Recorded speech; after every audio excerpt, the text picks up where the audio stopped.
Bien, estábamos introduciéndonos a la materia, el primer tema.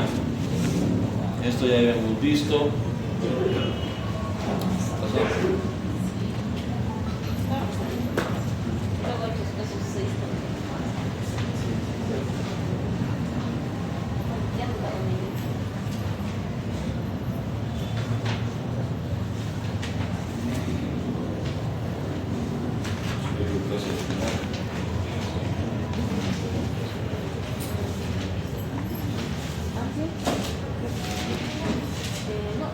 Recuerdan que hoy habíamos hablado de la territorialidad y la extraterritorialidad, ¿no?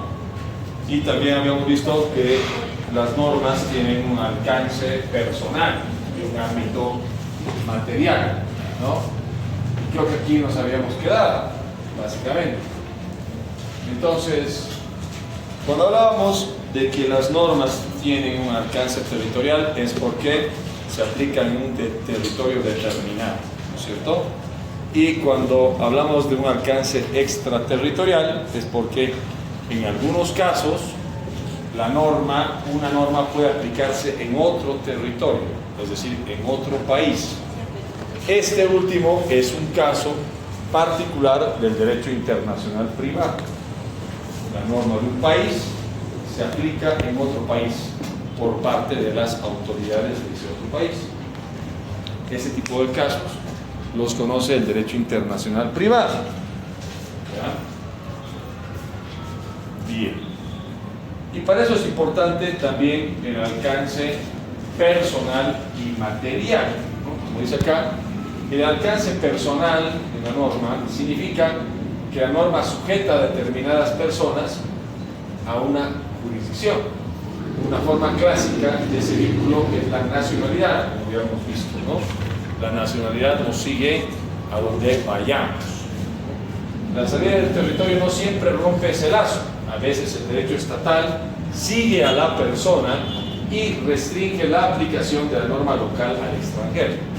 Por ejemplo, hay normas en algunos países, voy a citar el caso de los Estados Unidos. En algunos estados, en los Estados Unidos, hay una regulación penal. Sus normas penales se aplican personalmente. Por ejemplo, hubo un caso famoso en los años 90 de una persona norteamericano que fue aprehendido en Tailandia, creo. Tailandia o uno de esos países de ahí. Creo que era Tailandia. Porque él había puesto unos leucimios. Le había comenzado a traficar con niñas menores de edad. ¿Ya? Esta persona creyó que volviendo a Estados Unidos iba a quedar impune, pero aún así la fiscalía lo denunció, lo demandó y lo procesaron. Él alegó que los hechos habían ocurrido en otro país y no en el territorio de Estados Unidos, pero la fiscalía de Estados Unidos hizo alusión a una serie de normas por las cuales si un ciudadano norteamericano en otro país vulnera las normas norteamericanas, también puede ser procesado. ¿Ya? Por lo tanto, tiene un alcance personal acá. Y por lo tanto, ese es un ejemplo por el cual vemos que la norma de tu país te sigue a donde tú vayas.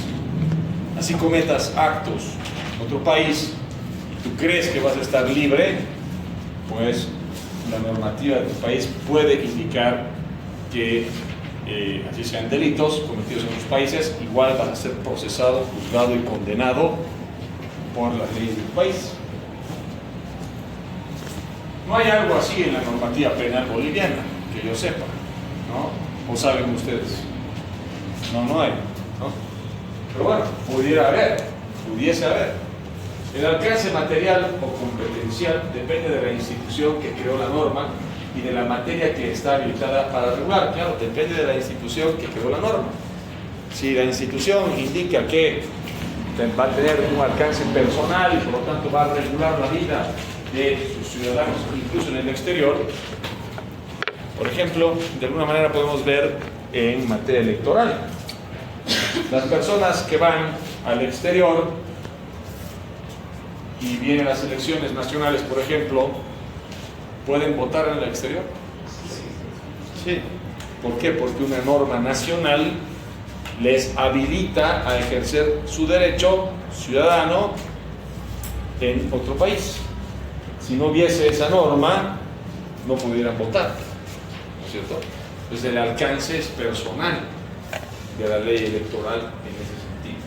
En Bolivia, además, el pluralismo jurídico complejiza el panorama porque conviven subsistemas relativamente autónomos dentro del mismo ordenamiento, ¿no? Habíamos hecho alusión en la clase anterior de que a partir de las autonomías, el sistema de autonomías que establece la actual Constitución, incluso la ley marco de autonomías promulgada en el 2010, complejiza el ordenamiento jurídico. De hecho, incluso lo estamos viendo ahora. Este domingo va a haber elecciones en 5 departamentos, ¿no? Por la segunda vuelta del balotaje departamental. En otros 4 departamentos no. Eso antes no se veía, ¿no? O sea, hay una característica de que el ordenamiento jurídico boliviano se ha pluralizado. E incluso, ustedes verán, ¿no? En Santa Cruz ahora se están peleando por un terreno, ¿cómo se llama? Han hecho todo un lío.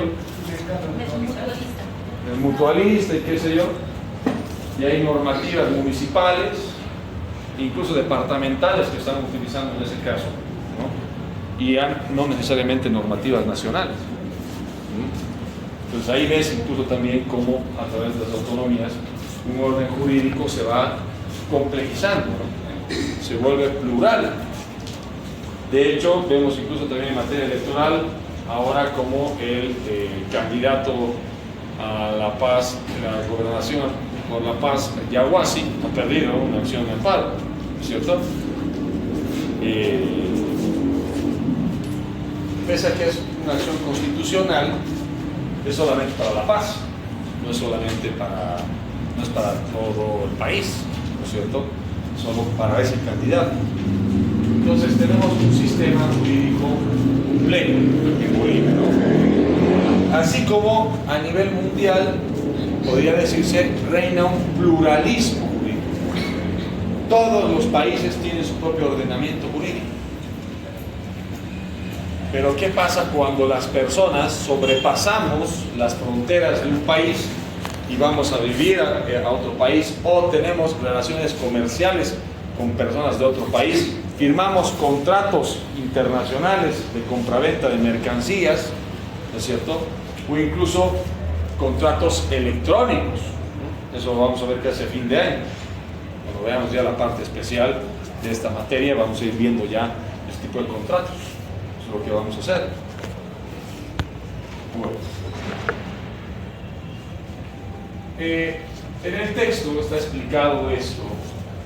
Todo sistema jurídico, todo ordenamiento jurídico, cuando habla de sistema u ordenamiento jurídico es lo mismo, ¿ya? Es por un lado dinámico y por otro lado estático, ¿no? Eso que habíamos dado en la clase anterior, ¿no? Entonces, pasemos nomás porque nos vamos a hacer todo bien con esto. Ahora, esto. Reglas secundarias y primarias. En el texto se explica a un autor, ¿no? Ese autor se llama Herbert Hart. Es un teórico del derecho, pero es de los mejores. Puede decirse es el Kelsen británico. Hart habla de esto, ¿no? Normas. Herbert Hart habla de normas primarias. Todo ordenamiento jurídico, dice, tiene estos dos tipos de normas y normas secundarias. Todos los ordenamientos jurídicos, incluyendo el derecho internacional público. Las normas primarias son las que más conocemos, normas comunes, ¿no? Son las que regulan el comportamiento. son las normas que nos dicen qué está permitido, qué está prohibido, qué es obligatorio, ¿no? El derecho está plagado de ese tipo de normas en todas las áreas del derecho, ¿no? Sin embargo, las normas secundarias son las normas que le dan un funcionamiento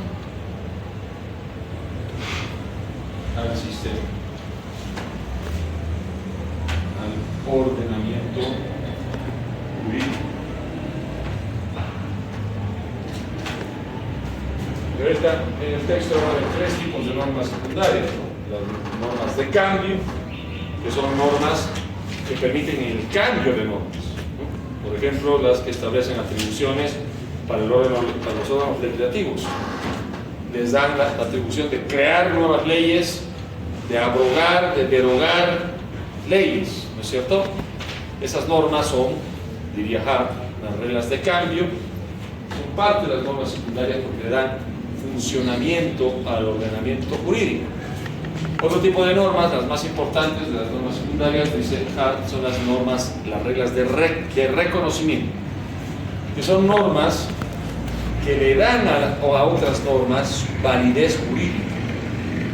¿Qué normas hacen que otras normas sean válidas jurídicamente hablando? Por ejemplo, las que establecen el procedimiento legislativo, pues, ¿no? Una norma, ¿por qué es norma? Porque había un procedimiento legislativo ordenado por otras normas, ¿cierto?, por las cuales un órgano determinado, un órgano legislativo, ha seguido ese procedimiento y ha terminado promulgándose una ley, ¿no? Por eso es una norma jurídica. Entonces esas normas son normas del reconocimiento porque reconocen que una norma es jurídica. Y por último, Hart habla de las normas de adjudicación, o reglas de adjudicación, que dicen que son las que le dan poderes a los tribunales y a jueces para dictar sentencias. Esas normas le atribuyen a los tribunales y a jueces el poder decidir judicialmente casos, dictando sentencias o autos, ¿no? Es en la jerga jurídica, ¿no? A ver, ¿ustedes pueden dictar una sentencia? No, ¿ve? ¿Cuándo van a poder dictar una sentencia? Cuando sean jueces, así de claro, ¿no? Ahí, ese acto va a ser el acto de, qué sé yo, ¿cuál es tu nombre? ¿De Natalie? Sí, pero de Natalie como jueza, no de Natalie, la amiga de Pepe, ¿no ve? Como jueza. Entonces ella va a estar con una investidura, con un cargo, ¿no? ¿Y por qué ella va a ser jueza? Porque hay normas jurídicas que han creado esa estructura judicial y le han otorgado a estos jueces el poder de dictar sentencias, ¿no?, de resolver casos, y que por lo tanto sus actos de esos jueces tengan esa dimensión, ¿no?, jurídica. No cualquier ciudadano puede dictar sentencias. ¿Cualquier ciudadano puede dictar leyes? No, ¿no es cierto? Para eso tienes que ser parte de un órgano llamado Asamblea Legislativa, ¿no? Y para eso tienes que haber sido electo democráticamente, ¿no? Para eso tienes que haber cumplido los requisitos que la ley manda. Para eso la gente tiene que haber votado por ti. Una serie de actos previos para que tú tengas una investidura, ¿no? Por eso es que cuando hay algunos políticos no entienden eso, cuando son electos presidente, vicepresidente, senadores, diputados, ya no son pues, es lo que no entiende el señor Lara, ¿no?, por ejemplo, ¿no? Ya no es Lara, es el vicepresidente, ¿no? Está con una investidura y tiene obligaciones, tiene atribuciones de cumplir y tiene que estar a la altura de eso, pues, ¿no? Si no, ¿para qué es vicepresidente, digamos? ¿Para qué es presidente el otro? ¿Para qué son senadores y diputados? Bien, entonces, a eso se refiere Hart con eso, ¿no? Y el derecho internacional privado, ustedes dirán, ¿para qué sirve esta cosa, toda esa teoría? ¿Qué tiene que ver con el derecho internacional privado? Dirán, pues, ¿no? Tiene que ver todo, porque el ordenamiento jurídico es la base, o los ordenamientos jurídicos es la base del derecho internacional privado. ¿Ya? El derecho internacional privado trabaja con los ordenamientos jurídicos, esto es, con una serie de normas, de reglas jurídicas, ¿ya? De distintos países, ni siquiera de un solo país, por si acaso. Y esto no lo van a ver, ¿ya? Lo van a pasar por... Hay un subtítulo que dice los campos del sistema jurídico, es el jus abierto, no. Directamente vamos a hablar de eso, ¿no? El derecho internacional privado como campo del ordenamiento jurídico. El ordenamiento jurídico boliviano tiene un campo, y cuando hablamos de campo hablamos de un conjunto de normas, procedimientos e instituciones jurídicas relacionadas con el derecho internacional privado. ¿Ya?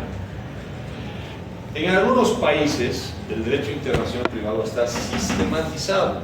¿Qué quiere decir eso? ¿Qué quiere decir que está sistematizado? Quiere decir que hay un código de derecho internacional privado. Quiere decir eso. Por ejemplo, en Venezuela. Venezuela es uno de los pocos países de América Latina que tiene su código de derecho internacional privado. Sin embargo, en Bolivia y en la mayoría de los países latinoamericanos, las normas de derecho internacional privado están difuminadas en diversas materias del derecho. Hay normas de derecho internacional privado en el derecho de familia, eso vamos a ir viendo luego, cuando veamos derecho de familia internacional. Hay normas de derecho internacional privado en el derecho civil, en el derecho procesal civil, en el derecho penal, ¿ya? En el derecho comercial. Principalmente en esas áreas, en esas 5 áreas, vamos a encontrar normas de derecho internacional privado. Y vamos a usar, por eso les voy a pedir, cuando llevemos familia, les voy a pedir tráiganme sus códigos de familia, o códigos de las familias. Cuando llevemos derecho civil internacional, me van a traer el código civil y el código procesal civil. ¿Ya? ¿Por qué? Porque tristemente en Bolivia, pese a que hubo un proyecto del profesor Salazar Paredes, que falleció, un internacionalista muy interesante, profesor en su momento de la Universidad de San Andrés y luego de la UPSA en Santa Cruz, el profesor Fernando Salazar Paredes, él hizo un proyecto de Código de Derecho Internacional Privado en los años 90. Pero les voy a explicar a los legisladores, si creen que los legisladores le han entendido, si apenas los estudiantes de Derecho están entendiendo el derecho internacional privado. Los legisladores decían, mira, qué interesante, ya lo vamos a tomar en cuenta, claro, sí, bueno, una señora, sí, han votado por el proyecto ahí. Tristemente, y eso que él hizo alusión a los 2 países donde hay un código de derecho internacional privado, como son Venezuela y Uruguay. ¿Ya? Y la utilidad de sistematizar las normas de derecho internacional privado para mejorar, ¿qué cosa? La administración de justicia, la aplicación por parte de los jueces del derecho internacional privado, ¿no? Y precisamente por eso es que creo yo, como tenemos normas difusas en varios códigos, normas de derecho internacional privado, varios códigos de nuestro país, los jueces tampoco le entienden a veces. De hecho, por ejemplo, hace unos 3, 4 años, un juez, era un amigo, me habló, me dijo, tengo aquí un caso de restitución internacional de menores. Ubican lo que es la restitución internacional de menores. Tiene que ver con el derecho internacional privado. una menor que cuya madre era boliviana y cuyo padre argentino, ¿ya? La mujer se enamoró del gaucho, ¿no? Qué lindo, el gauchito, ¿no? Pero el gaucho creo que era malabarista en semáforos, y así se dio enamorado. Qué bonito el gaucho. Se la llevó a Argentina y al final ella tuvo que escapar, porque el tipo era un hombre violento, ¿no? La trataba mal, la discriminaba, que bolita aquí, que bolita allá, ¿no? Tristemente, pero tuvo una hija con él, ¿no? Y ella se escapa, ¿no? Con la niña y se viene aquí, a Bolivia. Y el otro inicia una denuncia, porque además es un delito también en Bolivia, ¿no? Que uno de los cónyuges se lleva al hijo sin el consentimiento del otro, ¿no? Y al final ella agarró un abogado y iniciaron un proceso y todo eso, y este juez, que era un amigo, viene y me comenta, ¿no? Oriéntame cómo es esto de la restitución internacional del menor, no sé qué, cómo tenemos que hacer. Juez, no vas a ver. Es que es así, pues. Hay abogados que salen como sea de aquí de la universidad, ¿no? Por eso tienen, cuando me dicen, doctora, una ayudita, mi última materia es pues, doc, por favor. La vaya a estudiar. No es por ser malo, es porque, imagínense, pues así van a ir a atender a gente. Ustedes irían donde un médico que ha acabado su carrera, hacía las carreras, como sea, le confiarían su salud a un médico así. Lo mismo es en el derecho, chicos, chicas. Lo mismo es, por eso tiene que tener más seriedad. No es nomás salir como sea y a las carreras y listo. De verdad, les digo, porque allá afuera, si te haces de mal prestigio, pues chao. Adiós. Así es simple. Cochabamba no es tan grande como piensan. Pasa con que alguien, ay, la fulanita no es así. Oja. Va a salir como sea, ya, ay, con razón tú has hecho mal este proceso. Listo, sí, avisa a todos los demás para que se conozcan, ¿no? Pésima abogada. Así somos, ¿o no? Pero eso es tu culpa por querer salir a las carreras de la carrera. Pues cuando vienen y me dicen, doctor, tu última materia es una ayudita, pues en examen de mesa, ¿no? No, nada señorita, nada señor. Vuelva a dar su examen de mesa o venga al año, que soy yo, repita, no, pues es que me va a perjudicar. Oiga, pero usted que quiere salir a la rápida basándose en una materia, ¿no? Usted no tiene que tener seriedad, responsabilidad, porque la función de abogados que vamos a cumplir, chicos, chicas, no es privada. Esa idea, quítensela. Nos han metido esa idea de que no, el abogado, su labor es privada, ¿no? Es como es su buffet, ya, será su buffet, pero va a atender a la gente, ¿no? Entonces el médico dirá también, oh, como trabajo en clínica privada, mi labor es privada, listo, ¿no? No tengo nada que ver con la sociedad, no tengo ningún compromiso, ninguna responsabilidad con la sociedad. ¿Eso es cierto? No. Porque por muy clínica privada que sea, el cliente va y primero te va a pagar, ¿no? Paga por tener un buen servicio de salud. Lo mismo es con el abogado, pues, chicos, chicas. Pues si salen hacia la rápida, no sé, de verdad. La cosa es salir por salir o la cosa es salir bien. Entonces, hay esa canción, ¿no? Lo primero, ¿cómo es? Hay que saber llegar, ¿no? Sin dinero, con dinero, hago siempre lo que quiero con mi palabra, la ley.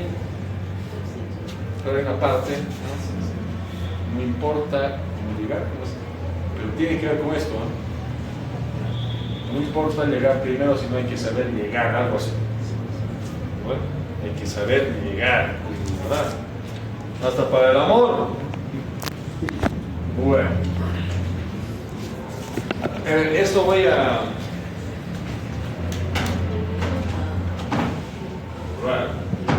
Esto lo esta parte es fácil, súper fácil.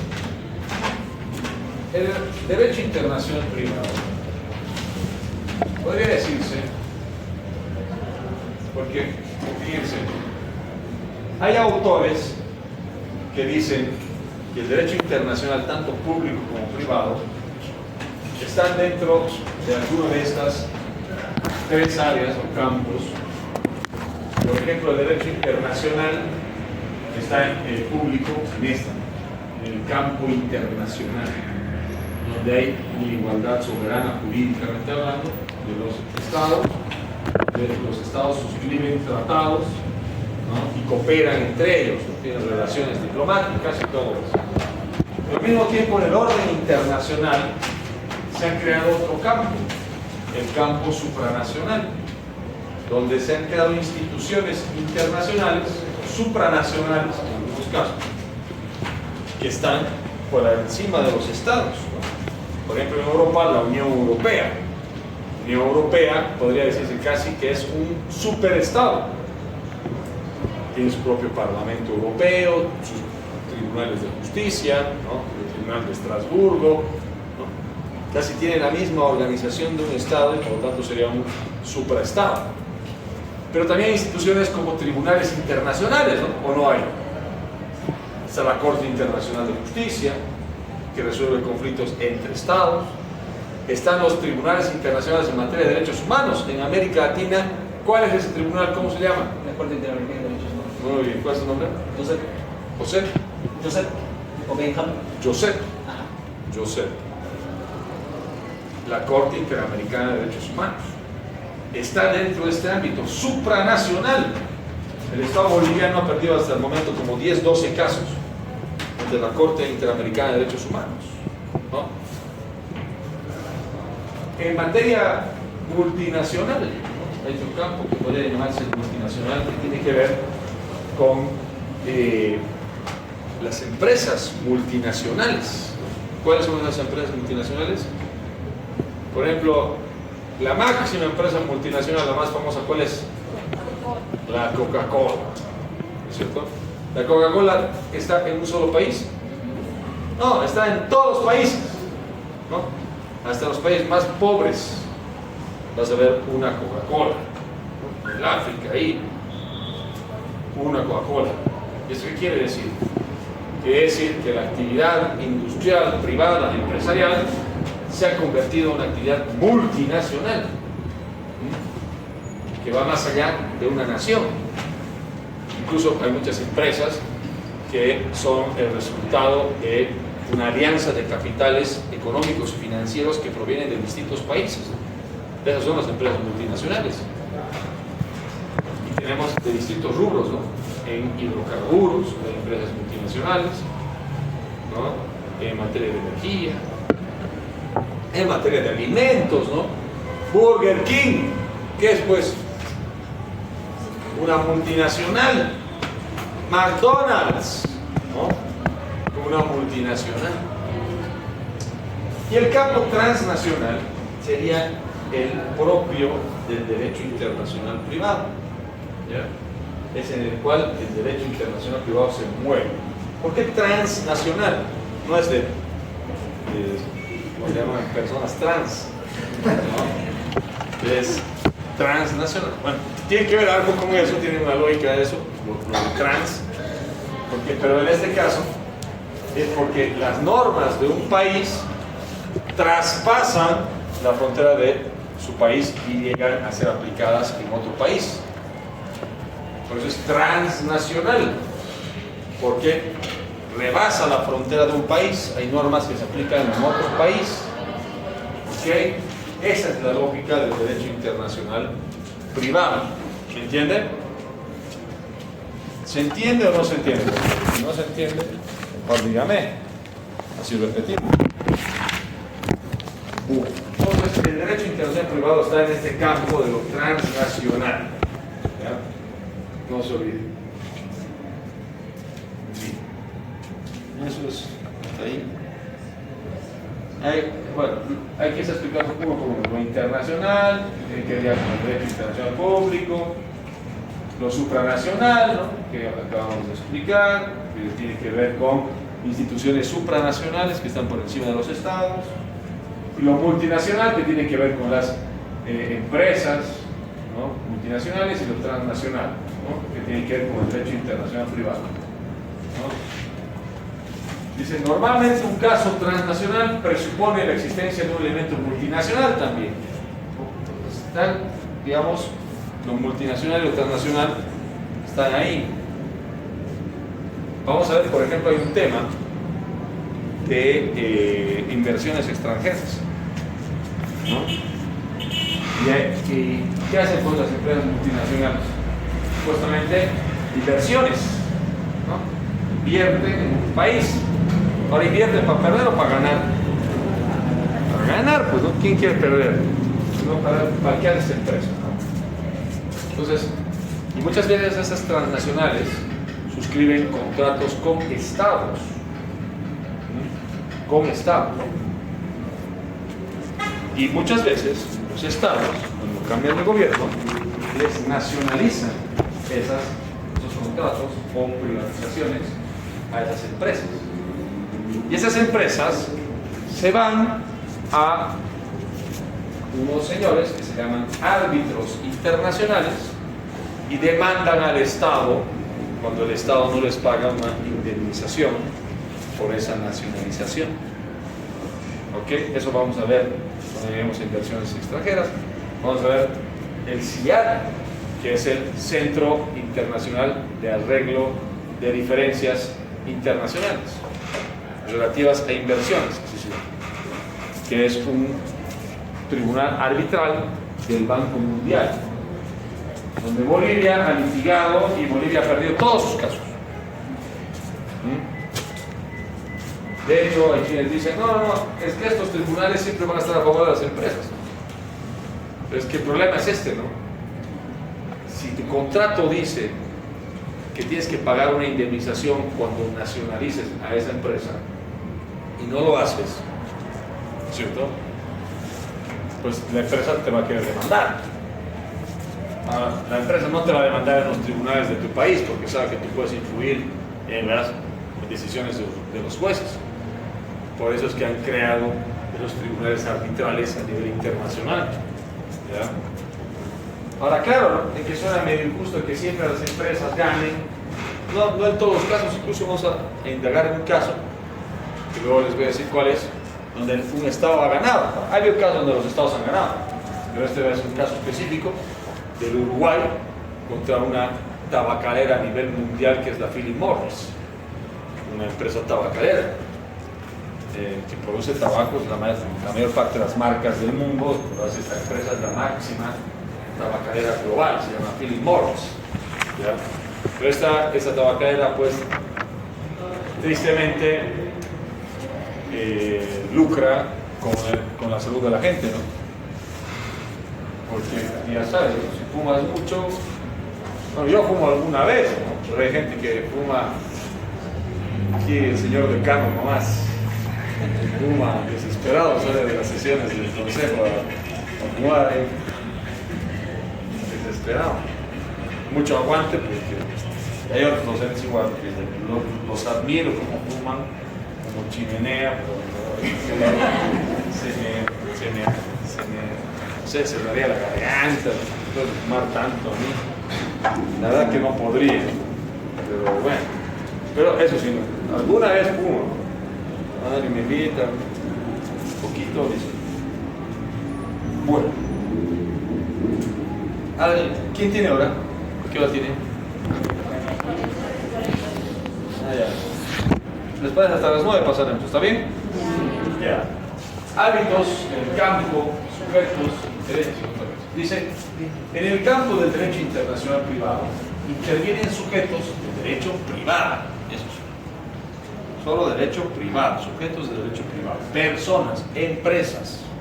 ¿Ya? Ahora, pero ustedes me dirán, pero doctor, nos acaba de hablar de que el Estado también firma contratos con la empresa privada. Sí, pero el Estado ahí actúa como un agente privado casi. ¿Ya? El Estado está participando en el mercado Y todos los que participan en el mercado son agentes del mercado. Y por lo tanto firman contratos. Todos los que participan en el mercado.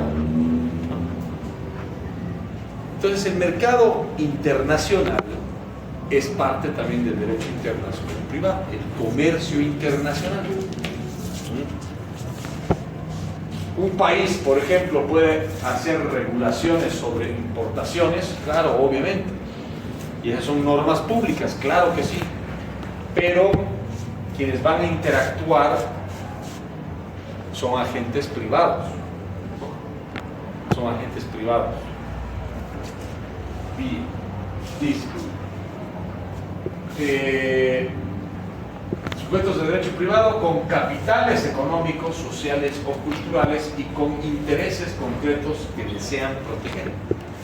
Esos intereses se formalizan en relaciones jurídicas que cuando se frustran o discuten pasan a litigio o arbitraje. El campo de derecho internacional privado no se activa por una abstracción teórica, sino por la voluntad de las partes de hacer prevalecer sus derechos subjetivos ante jueces o árbitros. Por eso, la materia es dúctil.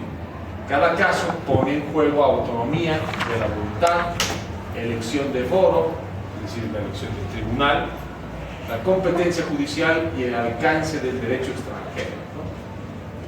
Precisamente en el comercio internacional, los agentes del comercio, que son privados, obviamente, son en su mayoría empresas que compran, venden mercancías, productos que son fabricados en un país que van a ir a parar a otro país, ¿no? En ese comercio global de bienes y servicios también surgen conflictos, ¿no? Y la pregunta es, cuando surge un conflicto entre un importador boliviano y un exportador chino, ¿ante qué juez y ante qué jurisdicción se va a presentar la demanda? Ahí hay una regla del derecho internacional privado, del comercio internacional, que dice libre voluntad de las partes. Las partes en el contrato van a consignar cuál es la autoridad que va a resolver el conflicto en caso de que se produzca. ¿Está bien?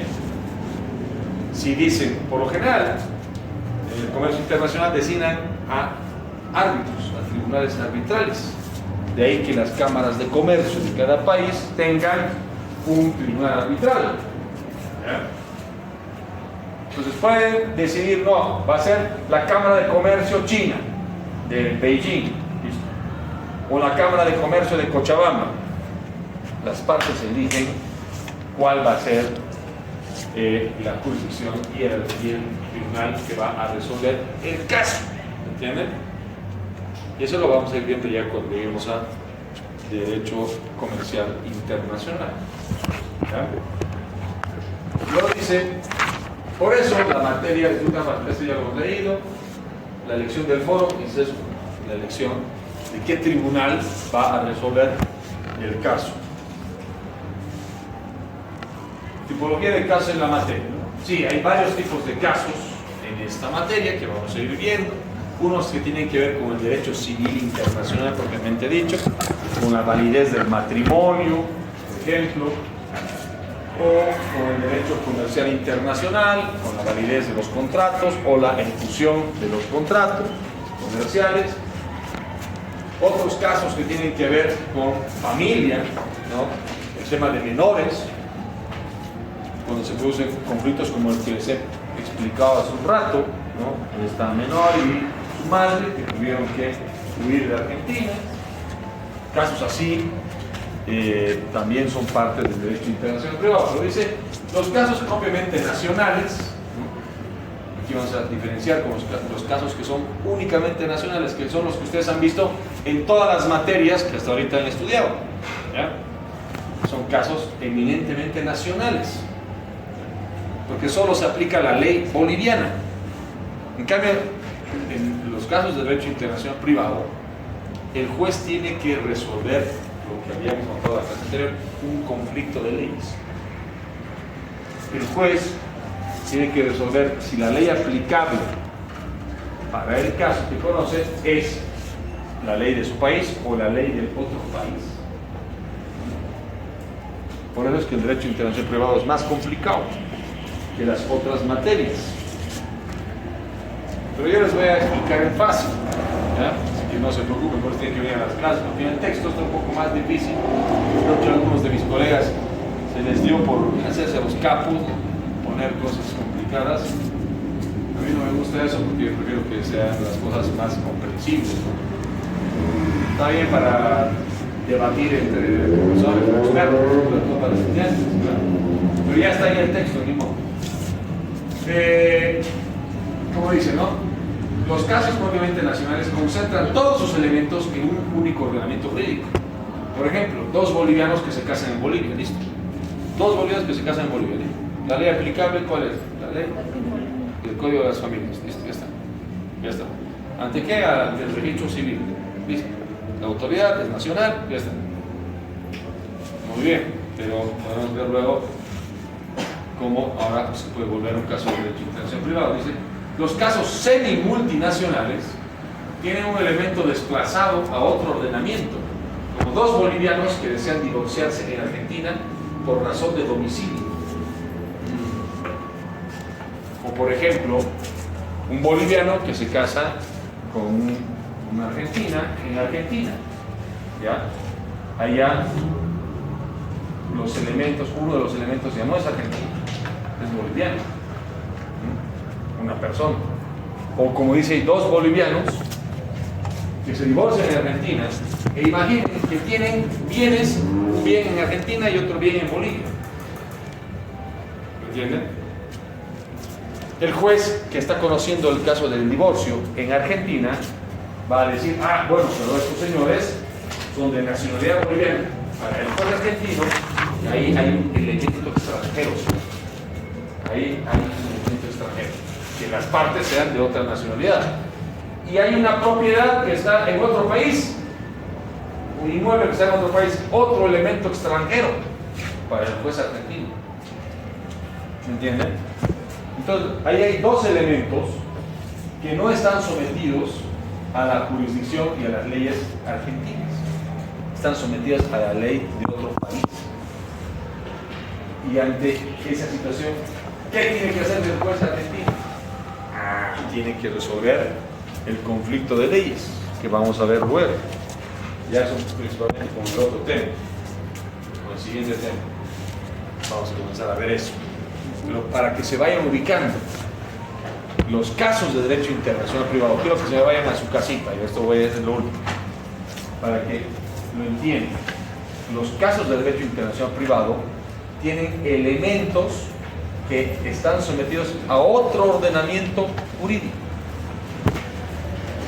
Son diferentes a los casos eminentemente nacionales que ustedes ven, por ejemplo, el derecho penal, los que han cometido delitos, así sean, por ejemplo, extranjeros, están sometidos a la legislación boliviana. Y si cometen un acto tipificado por el Código Penal, han cometido un delito, ¿cierto? Ahí no importa ya si el que ha cometido es extranjero, porque se somete a la legislación nacional, ¿ya? Pero ahí ya el caso es nacional. Y más todavía si el que ha cometido es boliviano. Punto. Todos los elementos del caso están sometidos al ordenamiento, a un solo ordenamiento que es el boliviano.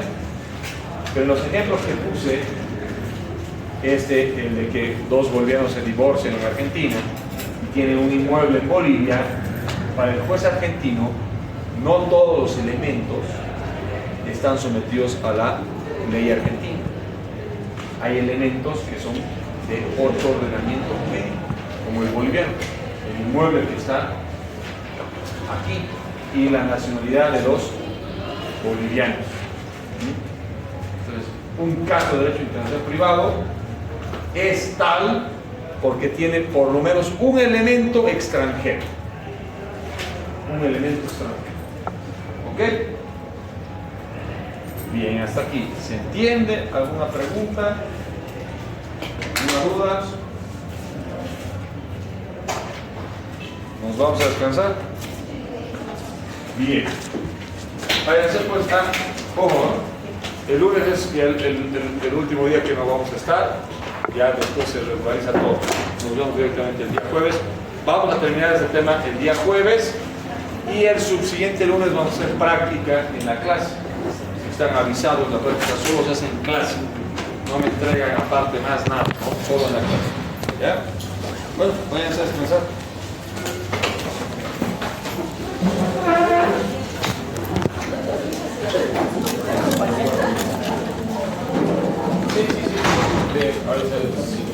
Oye, que el grupo de carro, fin de semana, voy a pasar el enlace. Ahí voy a subir las diapositivas.